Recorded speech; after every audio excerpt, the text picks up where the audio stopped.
Good evening. Today I will be talking about my experience working with tech consulting in Atlanta, Georgia. Now, I was contacted by a recruiter through email about tech consulting back in September of 2024.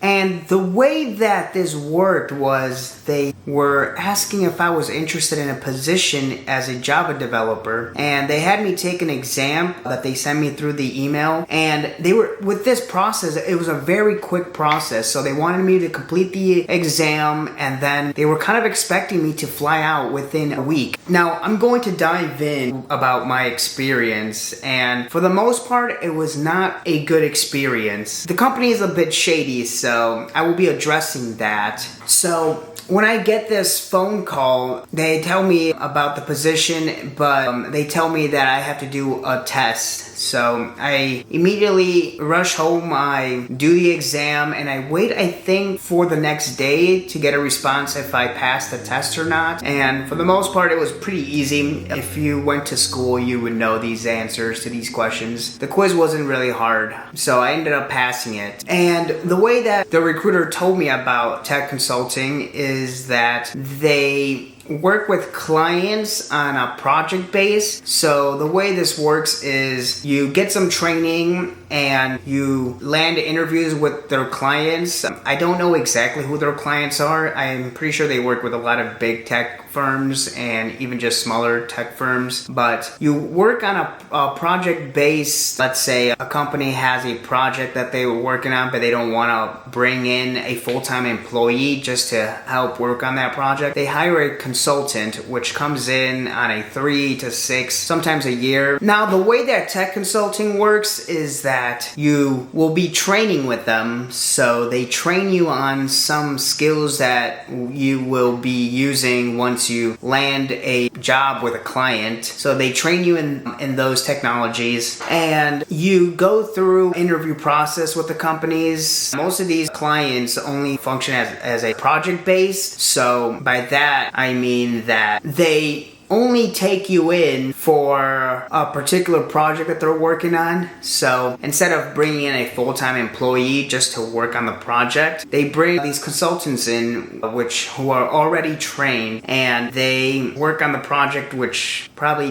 depends on the project that they're working on, but it could be a 3-month role, 6 months, or even a year. And that's pretty much how this company operates. You're just flying around city to city, you're traveling, and then you're on the road again. So you don't have much stability with it. Now let's dive a little bit deeper. So I get accepted. The nice thing is that they sponsor you a flight. So at the time I was living in Chicago, and they said all their training is done in Atlanta, Georgia. So they sponsored me a flight to fly out to Atlanta, Georgia, and they would also sponsor where I would be staying. So the housing that they gave me was like a house with like 6 rooms that has 2 beds per room.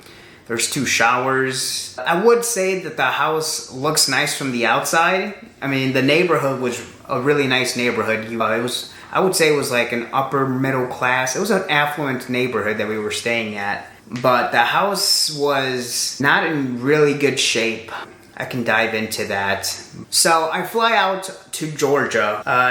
Once arriving at the airport in Georgia, somebody comes and picks us up. I was with 3 other guys at the airport. So somebody that they hired that pretty much does all the maintenance or whatever picks us up, and he takes us to the house. And as we are entering the house, there was an enormous spider at the front door, which, if there's anything you should know, that there is a lot of bugs in this house. It is not it's clean, but the house was in rough shape. It looks like they haven't done much maintenance in there, because there was a lot of dead cockroaches there, like big roaches. These were enormous. The basement was infested with bugs. Also, the basement didn't have hot water, so there was bedrooms down in the basement, like 3 of them, and then there was like 3 bedrooms upstairs.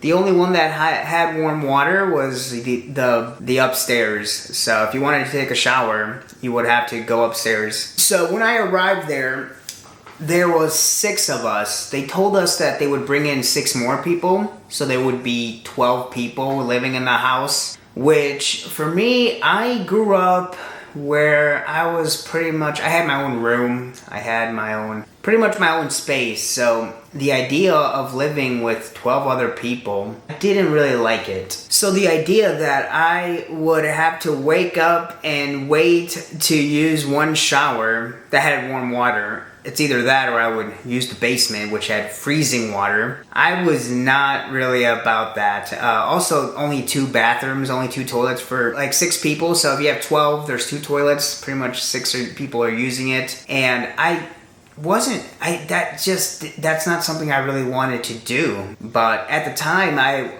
couldn't really find a job in tech. It was a pretty rough market. I was interviewing, but for someone who didn't have much of experience, it was pretty hard to land a job. So I just wanted to see what this would entail. Yeah, when we arrived, I'm just chatting with the other people. Some of us are excited about it. I mean, we haven't really done much research into tech consulting. We didn't know much about the company aside from reading some bad reviews. But I think we were all excited because we didn't really look into it too much. People who write reviews usually they only put in like their experience if they had a strong feeling or a strong emotion attached to it. So if you would have a bad experience with something, you would write a review. Or if you had a really good experience, you would also make a review. It's never those in the middle who put out their opinion. Okay, so we will talk about the pay and how this company operates. For the most part, there was not much to complain about. We were given a place to stay. We had a bed. We would be surrounded by other people who are also pursuing the same goal. We had only 8 weeks of us staying at the place, so it was temporary. It wasn't going to be for forever. At least if we could land an opportunity with a client. So for the most part, it didn't seem too bad. There was no red flags on the first day when we arrived. The neighborhood was nice. We weren't staying in some sketchy place, aside from the fact that the place was kind of run down. I wouldn't say it was run down. It was kind of just gross. Just the bugs. I think the bugs was what really did it for me. The only thing that I would say was rough was that none of us really had a car. We had one person who had a car, but see, if I was the only one who had the car, I wouldn't want to be driving everybody everywhere. So I could understand why he didn't want to do that, because I mean, it was his car. It was him paying gas. It was him using up his mileage and running down his car. So I totally understood that. The thing that kind of sucked about living there was that if you didn't have a car, that means you would have to DoorDash everything. You couldn't do much. You were kind of trapped. And at the place that we were staying at, there was nothing there. It was like a suburb. So if you wanted to get food, if you wanted to do some entertainment, there was nothing there. It was mostly just houses. The closest thing was like 2 miles away, so it was a far walk if you wanted to go to a grocery store or anything. Also, if you were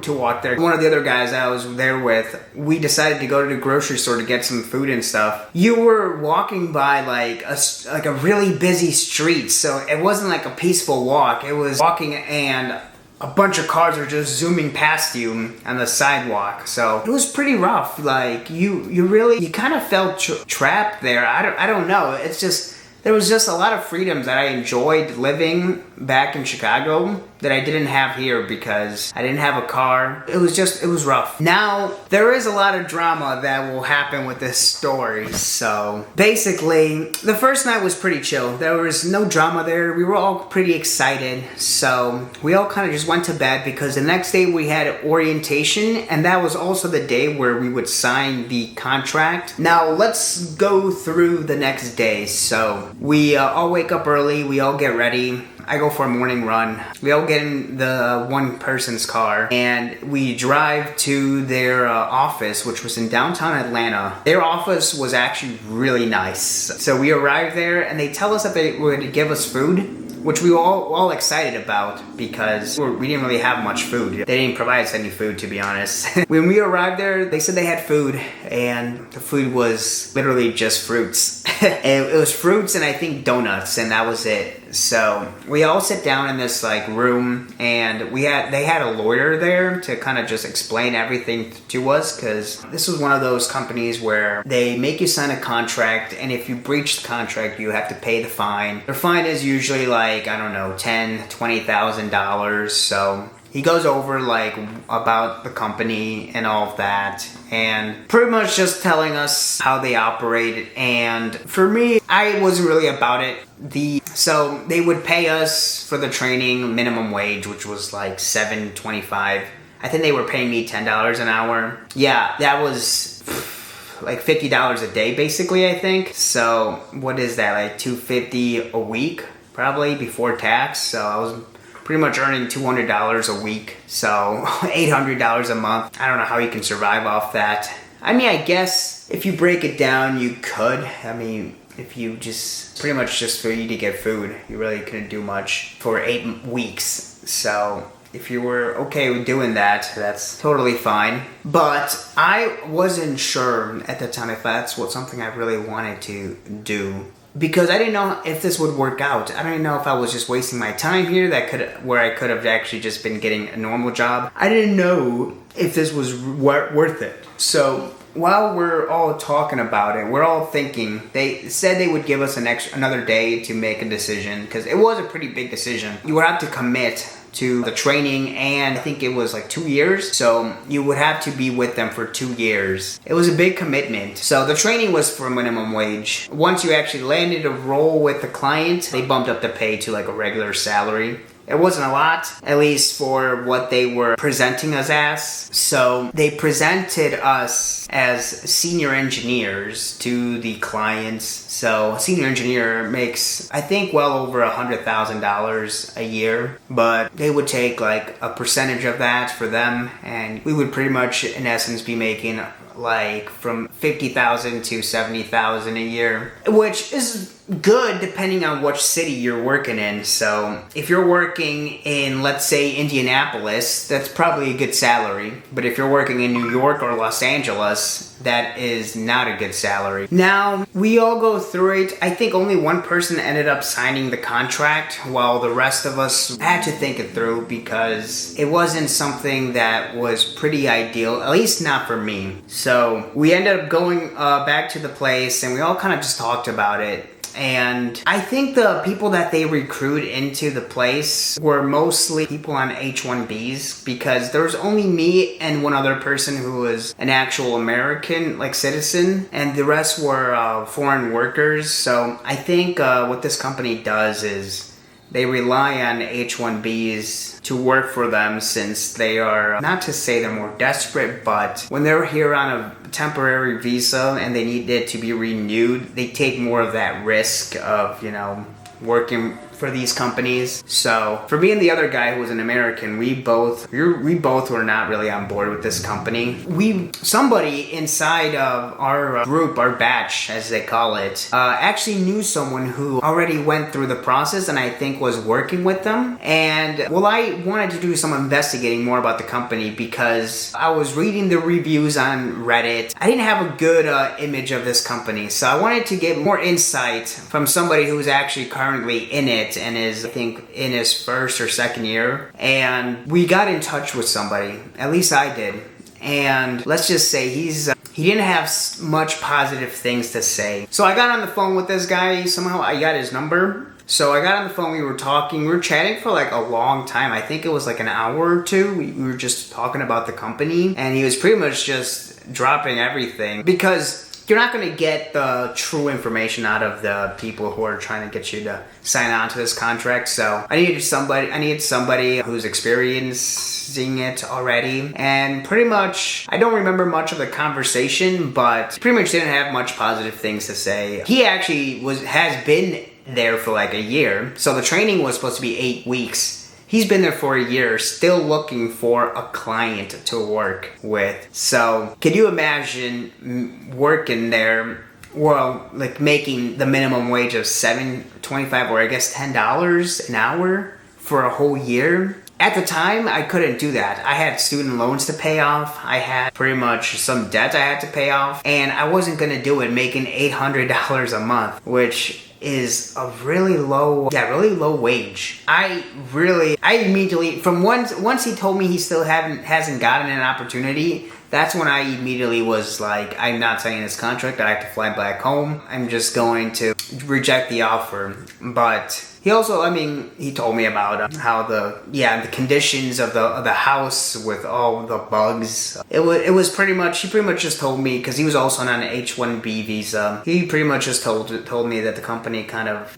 not abuses them, but like kind of takes advantage of them, of their situation. So I already figured that wasn't for me. So the next day when me and like some other guys there just decided that it wasn't for us. So we didn't even show up to I think that was the first day of training also, because you would come in, you would sign the contract, and then, training would begin. But I think they wanted to talk us into signing on to the contract, but we were not about it, so we just kind of stayed back. And I remember my recruiter calling me, and I remember the other guys' recruiters were also calling them, and they were pretty not happy about us not signing on. But it wasn't our thing.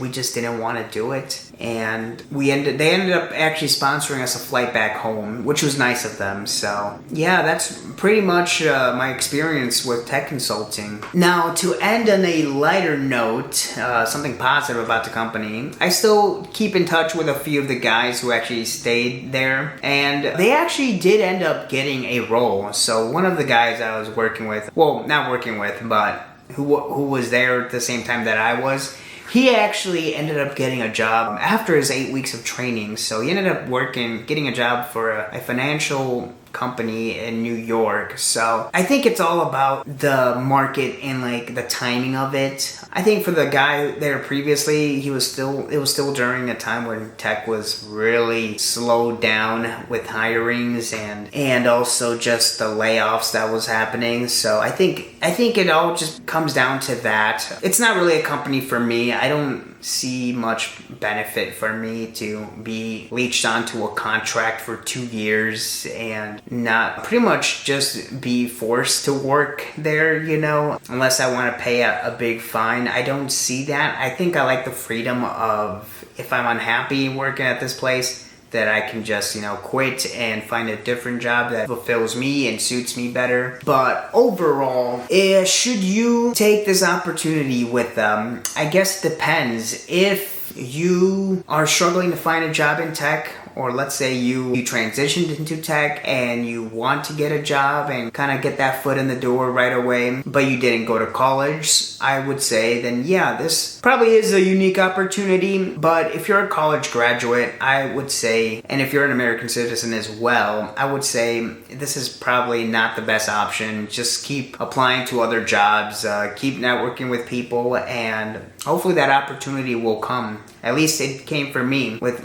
2 months after. So luckily for me, 2 months after this, I was actually offered a position at a company which offered good wages and pretty much all the benefits. So I don't know what it would be like if I didn't accept this. If I actually accepted the offer at Tech Consulting, I don't know where I would be right now, but I'm gonna say that for the most part I made the right decision in not pursuing it. Another thing about tech consulting that was pretty rough was that I was really far away from home. So as soon as I got there, I was missing my family and my friends. And as you grow older, you want to spend more time with your family. You want to spend more time with your parents because you don't know what could happen. Their time on earth is very limited, and you don't want to just be across the country and have time pass by. Well, they just get older and you're not there to spend the time with them. So for me, I think I made the right decision. Alright guys, that will do it for today. That was my experience with tech consulting. If you enjoyed this video, I plan to make more videos about tech and the tech job market as well. So if that is something that you are interested in, please consider giving me a subscribe. I have my X and Snapchat links down below if you guys want to keep in touch. I mostly talk a lot about tech on X, formerly known as Twitter. There's also great spaces there if you are looking for a job in tech. I know The Hunt is a great space to network with other people and also get good advice from those who work in great companies in tech. So definitely consider checking that out. But until then, I'll see you guys the next one. Goodbye.